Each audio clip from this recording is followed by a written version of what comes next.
Bruno, vamos começar com a pesquisa GenealQuest que saiu hoje e que mostra ali números bastante desanimadores para a campanha do Flávio Bolsonaro, né?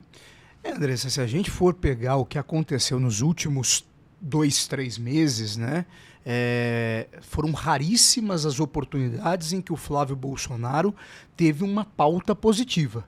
Até mesmo quando ele tentou criar uma pauta positiva em relação ao que poderia ser um novo entendimento com os Estados Unidos, nem isso virou positivamente para a campanha dele. Então são diversas, como você disse logo na chamada do programa, né, são diversos acontecimentos que só estão fragilizando a candidatura do Flávio Bolsonaro. Que se já não era uma candidatura que você diga, olha, era o sonho de consumo da direita brasileira, mas era alguém que pelo menos representava diretamente, até por uma questão sanguínea, o que era o Jair Bolsonaro, né? Era o filho do Jair Bolsonaro.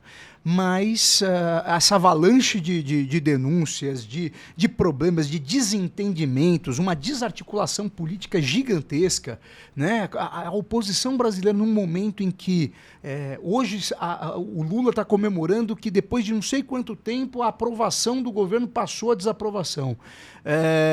Que é algo bastante difícil, né, de acontecer, né, a aprovação. Mas você para pensar, é muito pequeno para um governo estar comemorando que está menos desaprovado, né? É verdade. Ou seja, o ambiente é um ambiente propício para a oposição. O problema todo é que essa oposição está absolutamente desarticulada e com uma candidatura frágil. O Flávio Bolsonaro, desde que ele foi lançado, a gente sabia que era uma candidatura frágil. Isso a gente sempre discutiu aqui. Ele estava acertando a mão, mas depois do áudio, tudo parece ter desandado. E agora a gente está há 2, 3 meses que não tem uma notícia positiva que se relaciona à candidatura do Flávio Bolsonaro. O resultado está aí. O Lula ampliando uma vantagem. Se a gente for olhar para o número de votos válidos dessa pesquisa da Quest, está batendo 49,4%. Ou seja, um risco até mesmo de uma eleição em primeiro turno. Acho muito pouco provável, mas este é um risco que acontece agora com essa fragilidade do Flávio. Em geral, né, a direita se beneficia dessas crises, né, porque eles acham que isso faz com que mais pessoas falem do seu candidato. Aconteceu muito com Jair Bolsonaro, mas no Flávio o efeito não é o esperado, né? O Flávio tem realmente afundado, aí, perdido expectativa de poder. Você perde expectativa de poder na política, é algo fatal. Dá para recuperar, porque o Lula também já se viu nessa situação, né, Bruno? Mas a gente não vê a campanha do Flávio agindo de forma estratégica para tirá-lo das cordas, como você bem colocou. Cada vez mais o Flávio vem sendo engolido e não consegue também emplacar uma proposta, ele não consegue ser convincente, né? Esses dias ele fez um vídeo para falar das questões do feminicídio, da segurança pública, mas parece que não convence o eleitor daquilo que ele está propondo. Até porque o entorno faz o contrário, né, Andresa? Ao invés do entorno do Flávio Bolsonaro, porque uma candidatura, para ela se impor na sociedade, ela precisa ter ressonância, né? E quando você tem o teu entorno direto, as pessoas que não falam por você, mas falam pelas suas ideias. As pessoas que defendem as suas ideias, elas vão para público e fazem completamente o oposto do que você está fazendo, mostra essa desarticulação completa. Uhum. Então o Flávio Bolsonaro teve que fazer aquele encontro com as mulheres que a gente comentou aqui no programa, porque o Paulo Figueiredo, que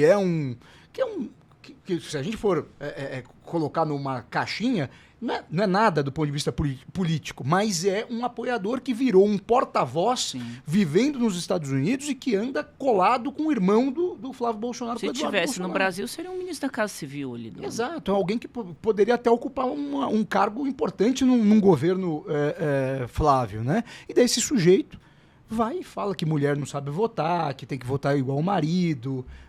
Sabe, é uma desarticulação completa, ou estão revelando o que pensam, né?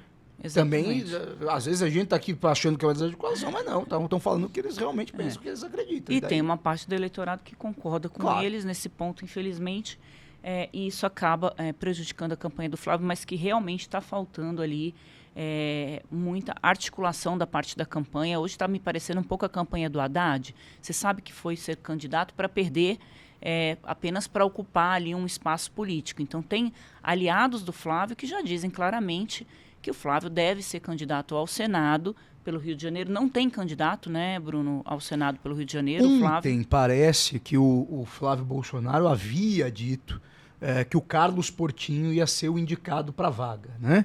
Mas tem um problema, porque a chapa tinha inclusive o Márcio Canella, que era um dos candidatos aí que estava na chapa e que foi preso, Tá né? com um probleminha, portando um fuzil lá, tem uma confusão grande com o Márcio Canella. Então não se sabe se o Márcio Canella vai realmente ser candidato ao Senado nessa chapa, que é uma chapa que tem o Douglas Ruas como candidato a governador.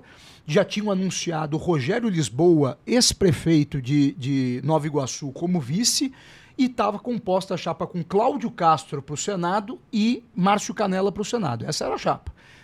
Cláudio Castro desistiu, né? Não vai ser candidato. E o Márcio Canella agora pode ser desistido, né? E daí acaba que não se tem nome. Então pode ser que tenha até uma composição aí de um PL puro, né? Flávio Bolsonaro se recuar da candidatura a presidente, ir para o Senado, com o Carlos Portinho também na outra vaga. E a mãe do Flávio seria suplente, né? Tem gente falando da Rogéria Bolsonaro como candidata, né? Existe ainda uma outra articulação também que passa daí pelo jogo nacional, que é o quanto que o Republicanos pode ou não compor com o Flávio Bolsonaro. E daí isso passaria até por uma possível indicação do Marcelo Crivella, que já foi senador da República, hoje deputado federal, foi prefeito da capital do Rio de Janeiro, para ele ser um companheiro de chapa aí nessa chapa do PL lá no Rio, né? Agora, isso varia de muitos outros acordos que precisam ser feitos, inclusive a retirada de uma candidatura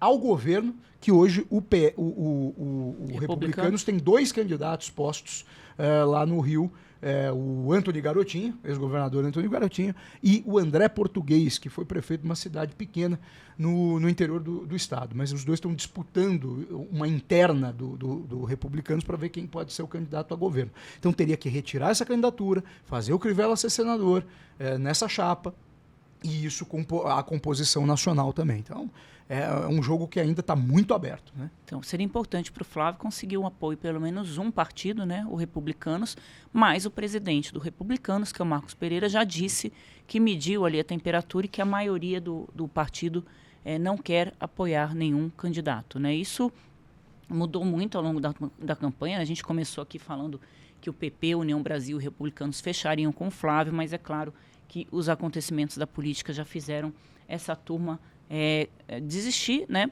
Tem o Republicanos ainda, que tem uma frestinha só ali olhando para o Flávio, que esses componentes aí de acordos, né, como o Bruno colocou, podem fazer diferença, né, nessa decisão. Os republicanos no Nordeste, principalmente, em 2 estados importantes, aí, em Pernambuco e na Paraíba, principalmente, está alinhado totalmente com Lula, né?